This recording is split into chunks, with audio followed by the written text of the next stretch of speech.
LJP cylinder ಸರಬರಾಜು ಸ್ಥಗಿತ. Induction ಸ್ಟವ್ಗೆ ಹೆಚ್ಚಿದ ಬೇಡಿಕೆ.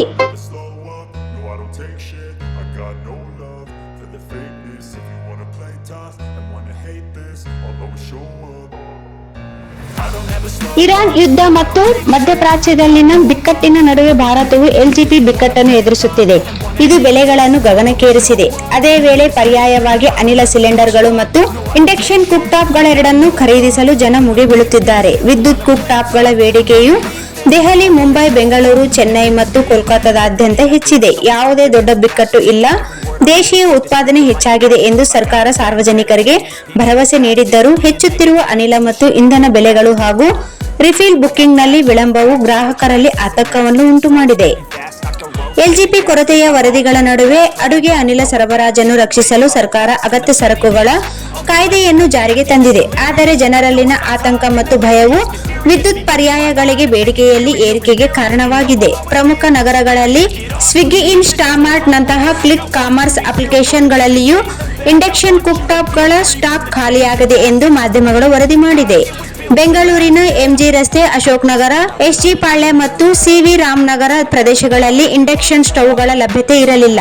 ಮುಂಬೈನ ಓವೈನಲ್ಲಿಯೂ ಸ್ಟಾಕ್ ಖಾಲಿಯಾಗಿದೆ. ದೆಹಲಿಯಲ್ಲಿ ಕಲ್ಕಾಜಿ ಜೊತೆಗೆ ಗ್ರೇಟರ್ ಕೈಲಾಶ್ 1 ಮತ್ತು 2, ಕೋಲ್ಕತ್ತಾದ ಬೆಹಲಾ ಹಾಗೂ ಚೆನ್ನೈನ ಕೊಡಂಬಕ್ನಲ್ಲಿಯೂ ಇಂಡಕ್ಷನ್ ಸ್ಟವ್ಗಳ ಸ್ಟಾಕ್ ಇಲ್ಲ ಎಂದು ಸುದ್ದಿ ಮಾಧ್ಯಮಗಳು ವರದಿಯಲ್ಲಿ ಹೇಳಿವೆ. ಇಂಡಕ್ಷನ್ ಕುಕ್ ಟಾಪ್ಗಳಲ್ಲಿ ಅಡುಗೆ ಮಾಡುವಾಗ ಅದಕ್ಕೆ ಹೊಂದಾಣಿಕೆಯಾಗುವ ಪಾತ್ರೆಗಳು ಬೇಕಾಗುತ್ತದೆ.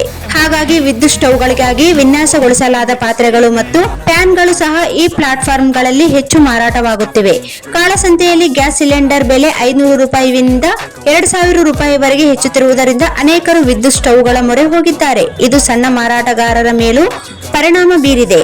ಬೀದಿಯಲ್ಲಿ ಆಹಾರ ಮಾರಾಟ ಮಾಡುವವರಲ್ಲಿ ಹಲವರು ಸಮೋಸ, ರೊಟ್ಟಿ ಮತ್ತು ಇತರ ಬೀದಿ ಬದಿ ಆಹಾರಗಳ ಬೆಲೆಗಳನ್ನು 50% ಹೆಚ್ಚಿಸಿದ್ದಾರೆ. ಅನೇಕ ಸಣ್ಣ ಮಾರಾಟಗಾರರು ವಾಣಿಜ್ಯ ಅನಿಲ ರಿಫಿಲ್ ಬಳಸುವುದಿಲ್ಲ, ಏಕೆಂದರೆ ಅವು ಹೆಚ್ಚು ದುಬಾರಿಯಾಗುತ್ತವೆ. ಇವರು ಹೆಚ್ಚಾಗಿ ಕಾಳಸಂತೆಯಲ್ಲಿ ಅನಧಿಕೃತವಾಗಿ ಎಲ್ಪಿಜಿ ಖರೀದಿಸುತ್ತಾರೆ.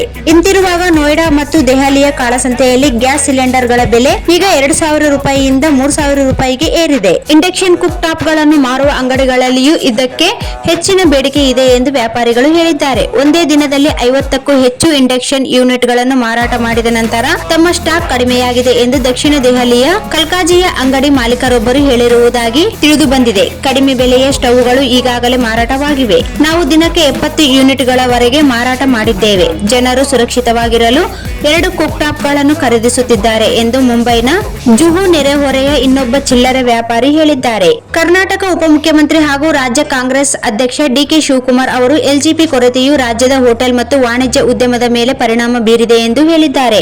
ವಾಣಿಜ್ಯ ಅನಿಲ ಸಿಲಿಂಡರ್ಗಳ ಪೂರೈಕೆ ಹಠಾತ್ ಸ್ಥಗಿತಗೊಂಡ ನಂತರ ಮಾರ್ಚ್ 10ರಿಂದ ಬೆಂಗಳೂರಿನಲ್ಲಿ ಹೋಟೆಲ್ ಮತ್ತು ರೆಸ್ಟೋರೆಂಟ್ ಕಾರ್ಯಾಚರಣೆಗಳು ಅಡಚಣೆಯನ್ನು ಎದುರಿಸುವ ಸಾಧ್ಯತೆ ಇದೆ ಎಂದು ಬೆಂಗಳೂರು ಹೋಟೆಲ್ಗಳ ಸಂಘ ಸೋಮವಾರ ಹೇಳಿತ್ತು.